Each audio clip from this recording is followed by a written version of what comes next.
دنیا کا کوئی انسان یہ نہیں کہہ سکتا کہ میں کسی مصیبت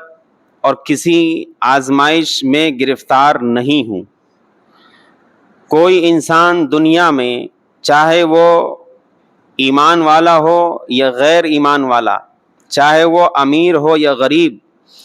کوئی اس چیز کا دعویٰ نہیں کر سکتا کہ میری زندگی میں کوئی مسئلہ نہیں ہے، میرے ساتھ کسی طرح کی کوئی پریشانی، کسی مصیبت کا مجھے سامنا نہیں ہے۔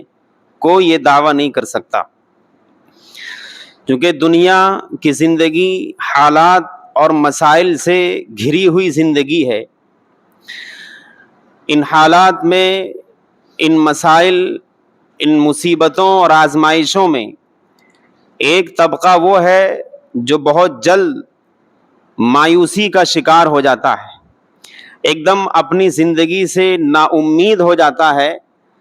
اور بسا اوقات وہ اس نا امیدی اور اس مایوسی کی وجہ سے ایسا کوئی قدم اٹھا لیتا ہے جس سے اس کی جان چلی جاتی ہے، مثلاً خودکشی کر بیٹھتا ہے۔ ایک طبقہ وہ ہے جو ہر طرح کے حالات کا ڈٹ کر مقابلہ کرتا ہے، نا امیدی اور مایوسی جیسی چیز کو اپنے اوپر سوار نہیں ہونے دیتا۔ یہی وہ طبقہ ہے جو قرآن کی نظر میں صحیح طبقہ ہے، ایمان والوں کا طبقہ ہے۔ اس وقت کی جو صورتحال ہندوستان کی ہے، ہندوستان سے آگے بڑھ کر پوری دنیا کی جو صورتحال ہے، مسلمانوں کے ساتھ جو مسائل ہیں، جن مشکلات کا سامنا ہے، ان مشکلات اور ان مصائب اور ان الجھنوں اور تکلیفوں کو دیکھ کر ہر بندہ مومن کا دل بیٹھ جاتا ہے، اور کہیں نہ کہیں اس کو ایسا محسوس ہونے لگتا ہے کہ یار کہیں ایسا تو نہیں کہ سب کچھ ختم ہو جائے گا، کہیں ایسا تو نہیں کہ اب بس اب تب لگا ہوا ہے، کہیں کوئی ایسی صورتحال نہ پیش آ جائے جس میں اپنی جان و مال، عزت و آبرو سب کچھ ختم ہو جائے۔ کبھی کبھی ایسا لگتا ہے، لیکن جو پڑھے لکھے لوگ ہیں، جن کی نظر حالات پر ہے، دنیا پر ہے، جن کی نظر قوموں کی تاریخ پر ہے، جنہوں نے تاریخ پڑھی ہے، خاص طور پر اسلام کو جنہوں نے پڑھا ہے، بالخصوص قرآن کریم کا جنہوں نے مطالعہ کیا ہے، رسول اللہ صلی اللہ علیہ وسلم کی زندگی سے ذرا بھی دلچسپی جن لوگوں کو ہے، وہ اس بات کو سمجھتے ہیں، محسوس کرتے ہیں، مانتے ہیں کہ یہ جو حالات اس وقت ہیں ہندوستان یا پوری دنیا میں، اس سے بھیانک صورتحال کا سامنا مسلمانوں کو ہو چکا ہے، اور مسلمانوں نے کبھی ہمت نہیں ہاری، کبھی اپنا حوصلہ نہیں ٹوٹنے دیا، اور کبھی نا امیدی کو اپنے اوپر سوار نہیں کیا، چونکہ قرآن نے صاف کہا ہے وَمَن يَقْنَطُ مِن رَحْمَةِ رَبِّهِ إِلَّا الضَّالُّونَ، کہ اللہ کی رحمت سے تو وہ لوگ نا امید ہوتے ہیں جو گمراہ ہوتے ہیں، لیکن جو ہدایت یافتہ ہیں، ایمان والے ہیں، وہ کبھی اللہ کی رحمت سے مایوس نہیں ہوتے۔ ان کے ذہن میں یہ بات رہتی ہے کہ کچھ بھی ہو جائے اللہ تبارک و تعالیٰ کوئی نہ کوئی راستہ نکال دے گا، کوئی نہ کوئی حل اللہ تبارک و تعالیٰ نکال دے گا، اور پھر وقت آتا ہے کہ اللہ تبارک و تعالیٰ حالات کو بدلتا ہے، اور وہ جو مصیبتوں اور آزمائشوں کے بادل چھائے ہوئے تھے وہ سب چھٹ جاتے ہیں، اور پھر سے ایک نیا سورج نکلتا ہے، اور پھر سے دنیا دیکھتی ہے کہ جس قوم پر مصائب اور پریشانیوں اور ظلم و ستم کے پہاڑ توڑے جا رہے تھے، وہی قوم پھر سے اٹھ کھڑی ہوئی، اور اس قوم نے پھر سے ترقی کرنا شروع کر دیا۔ یہ دنیا کی تاریخ رہی ہے، یہ مسلمانوں کی تاریخ رہی ہے۔ اس وقت کی جو صورتحال ملک کی ہے کہ ایک طرف یونیفارم سول کوڈ، دوسری طرف وقف ایکٹ، اور اسی طریقے سے مسلمانوں کے گھروں کو، ان کی زمین جائیدادوں کو، اور ان کے اوپر ناجائز مقدمات لگا کر ان کو جیل میں ٹھونسنے کی پلاننگ، یہ اور اس طرح کی بے شمار وہ چیزیں جو دن رات ہم لوگ اخبارات میں پڑھتے ہیں، ٹیلی ویژن پہ دیکھتے ہیں، خبروں میں سنتے ہیں، یہ ایسی چیزیں ہیں جو مجھ سے زیادہ آپ جانتے ہیں کہ دنیا میں خاص طور پر ہندوستان میں کوئی انسان ایسا نہیں ہوگا جو ان چیزوں کو اچھی طرح جانتا اور سمجھتا نہ ہو۔ لیکن کیا ان حالات میں ہم بالکل مایوس ہو جائیں اور ہم یہ سوچ لیں کہ نہیں اب تو بس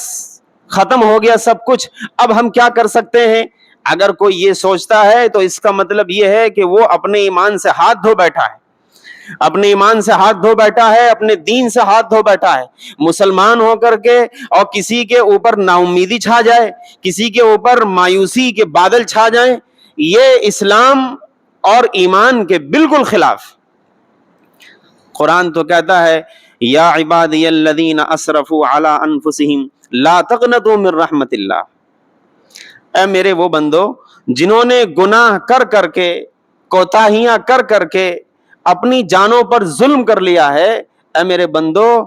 اللہ کی رحمت سے مایوس نہ ہو, اللہ کی رحمت سے مایوس نہ ہو, وہ بہت بڑا ہے, بہت بڑا ہے. اس نے مسلمانوں کو ایسے ایسے حالات سے نکالا ہے کہ قرآن کریم کی آیتیں گواہ ہیں. قرآن میں ایک سورت ہے سورہ احزاب. رسول اللہ صلی اللہ علیہ وسلم مدینہ منورہ ہجرت کر کے چلے گئے, اور ہجرت کرنے کے بعد ٹھیک 5 سال کے بعد سن 5 ہجری میں رسول اللہ صلی اللہ علیہ وسلم اور آپ کے ساتھیوں کے خلاف پورے ملک عرب نے, تمام مکے کے رہنے والے کفار, ارد گرد کے دوسرے قبائل کے دشمن, وہ سب ایک ہو گئے اور سب نے ایک ہو کر کے یہ طے کیا, یہ پلاننگ کی کہ اس بار مدینے پہ ایسا حملہ کریں گے, ایسی چوٹ پہنچائیں گے محمد اور ان کے ساتھیوں کو کہ اسلام اور اسلام کے نام لیوا جڑ سے اکھاڑ دیے جائیں گے. رسول اللہ صلی اللہ علیہ وسلم کو اس واقعے کی خبر ملی. آپ علیہ الصلوۃ والسلام نے صحابہ کرام سے مشورہ کیا کہ کیا کیا جائے. تو رسول اللہ صلی اللہ علیہ وسلم کے صحابہ نے مشورہ دیا. ایک صحابی ہیں حضرت سلمان فارسی رضی اللہ عنہ, جو دراصل ایران کے رہنے والے تھے, اور ہجرت کر کے لمبا چوڑا سفر طے کر کے مدینہ منورہ آئے اور آپ علیہ الصلوۃ والسلام پر ایمان لائے اور آپ کے ہی ساتھ رہنے لگے, اور پھر وہ آپ کے ہی ہو کے رہ گئے. انہوں نے مشورہ دیا کہ اللہ کے رسول,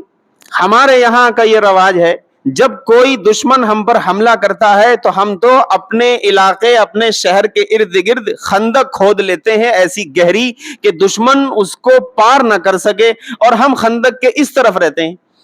اس طرح سے ہم اپنے آپ کو بچا لے جاتے ہیں. رسول اللہ صلی اللہ علیہ وسلم نے حضرت سلمان فارسی کے مشورے پر عمل کیا اور صحابہ کرام کو خندق کھودنے کا حکم دے دیا.